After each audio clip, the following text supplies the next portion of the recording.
When River John joined us, he was a big, strong baby who needed to arrive surgically. It devastated Rona, but her and his lives were in danger, according to the staff, and when she heard that the baby was in more danger than her, she conceded to the C-section. In the end, they were both safe and came home to our excited children 6 days later. Tyson was lethargic and looked ill 3 months later. Concerned, I took him to the pediatrician, who ordered blood work after his examination. The next day he called and said our boy was diagnosed with leukemia. It destroyed me, but my wife was so distraught, she stopped care for all the kids outside of Tyson.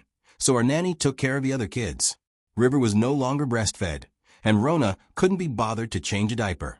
She took a leave from work, and after hearing about options, we searched for a bone marrow donor. Of course, as the parents, we tested first. Dr. Fleming, Tyson's oncologist, met with us to discuss the results. Rona and I tightly held each other's hands as we listened.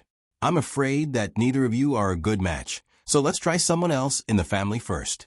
I'm thinking we begin with Tyson's biological father and move on to online registries, if necessary. Hopefully, we'll learn this afternoon if one of Rona's siblings will be a match, but we'd really like to ask Tyson's father to test. Rona stiffened and tried to free her hand, but I tightened mine on hers.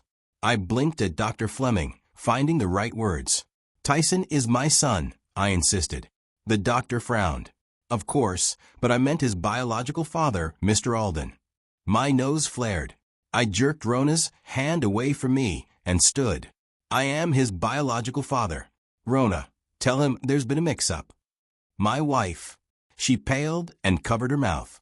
Tears fell, and she just shook her head before fleeing the room. I shivered, feeling faint, and dropped into my chair. I felt bile rising and pulled the garbage can to me, and dry heaved for what felt like hours.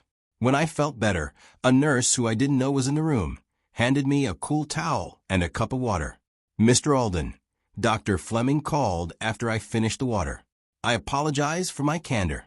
I had no idea that Tyson. I naturally assumed that with the results, it was a situation similar to my own. I think of my wife's first children as my own and do not use the word step when discussing them. I nodded. I get it, doctor. And this is not on you. He said, your wife is in the next room with her parents, if you want to speak with her. Damn right I did.